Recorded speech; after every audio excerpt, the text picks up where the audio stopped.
And we are back with Mr. Egghat Mark V. These, unfortunately, are his final days. He got a little bit cocky, a little bit overconfident, and yeah, he's gonna die. Good morning, Mrs. Egghat. He wishes Dave and Mrs. Egghat a happy morning, and they are desperate need for some breakfast. He does a little bit of exercise. Little does he know that this is completely pointless because he's never going to be able to use those new muscular legs. Oh well. As you might remember from the previous episode, today's task was to get the petrol station up and running with a generator and a few gas cans. He needed to fill up his generator at home so that his lovely eggs and margarine and mustard and all the other juicy things could stay cold inside the fridge. He thought that he had previously killed most of the zombies nearby using the old Molotov trick, except when he pulls up to the petrol station he realises there are still quite a few of them left. But he's feeling confident, a bit loosey-goosey, and he thinks he can probably just do this again. Even though it is raining, zombies still roast in the rain.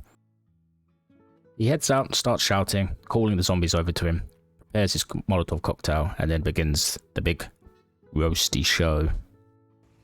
As he wanders backwards and forwards, kiting the zombies, he really questions whether life is worth living. What is there to do here? Just endless slaughter of zombies people used to know and love. What, so you can fill up some petrol for his car? What is the point of living? These kind of feelings start to grow and grow for Mr. Egghat as he watches the zombies burn behind him. Eventually the zombies are dead, all burned to pieces. And he decides that yes, he will continue, he'll fill up his car, he'll fill up the petrol, he'll fill up the gas cans, he'll go home, he'll fill up the generator, he'll make a delicious dinner for Mrs. Egghat and Dave the Gnome. The only reasons for him still being alive at the moment is Dave's little face and the sweet, sweet strawy caress of Mrs. Egghat as he strokes his head whilst he falls asleep. As he's refueling the generator, this is another example of his carelessness, his growing carelessness, his growing desire to be somewhere else, to do something else. He's filling up the petrol when a zombie creeps up behind him. He obviously couldn't hear him over the sound of the roaring generator. Inside, he said hello to Dave and Mrs. Egghat, gives them both a little kiss on the head. Exhausted from the day, hauling petrol and killing zombies, he heads up to bed for the final time he will ever sleep in his home.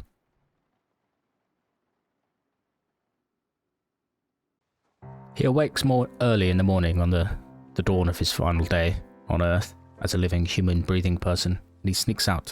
He's feeling kind of reckless. He heads out early in the morning whilst it's still dark. It's something he never usually does. He raids the buffet place in the hopes that he can find something good to eat, but everything's rotten. He feels this kind of growing depression. He just wants a delicious burger. He just wants to eat a hot dog. All of it's rotten. To stem off this growing discontent, he decides that he's going to rip the entire diner to pieces with his saw and hammer. He needs to build his carpentry skill to put up new walls around his house after that little run-in with the zombie this morning. Little does he know that this is a waste of time and he should have spent his final day on Earth doing something a little bit better, like hugging Mrs. Egghat, for example. As he's walking along the street, he looks through the window and spies some mannequins in the clothing store. He sees one in particular that catches his eye, and all of a sudden maybe life has more purpose if he can add to his collection of friends, more people to love. Maybe he'll be able to recapture some of that magic of the real world. So he picks up the mannequin and, with his back aching and breaking, carries it all the way home to his kitchen. It's foggy outside, and the mannequin is very heavy. He slowly walks through the fog, listens for the sounds of zombies, but he doesn't really seem to mind that much if the zombies are nearby. He's kind of grown accustomed to them. He's grown used to them. Their snarls and their growls mean little to him now. He just wants to get his mannequin home. At home, he places the mannequin in the kitchen with David and Mrs. Egghat and introduces them all. The mannequin never had a name. It never got a chance. Maybe it was what was going around Mr. Egghat's head as he finally succumbed to the horrors outside, as you are just about to witness. What a foolish, overconfident egg. A good run ends in tragedy and a simple mistake, although I can't help but think that Mr. Egghat Mark V really chose this fate. You'll see what I mean. He jumps in the car. He's going to the woods to get logs to build walls for his base. The car is annoying him. He really wishes he could get out of second gear, and the sound of that grinding engine kind of sends him a little bit crazy as he drives over in the fog. Any smart man would not go to the woods in the fog in a car that barely runs. But Mr. Eggcat is not a smart man, and he's not a very happy man. He hops out of the car, dispatches a chef. Feels kind of bad. And he starts shouting into the woods. Come on, come out of there. I know you're in there sneaking around. I don't want you to sneak up on me whilst I'm cutting down some logs, so come on, come out of the woods.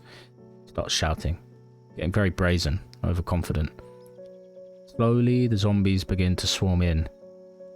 Even as the first three shamble through the woods, he realizes that perhaps this was a mistake. Maybe there were more zombies in the woods than he imagined. He equips his axe, gets ready to start carving them through them, and he realizes that yes, there are a lot of zombies coming out of the woods. Far more than he thought.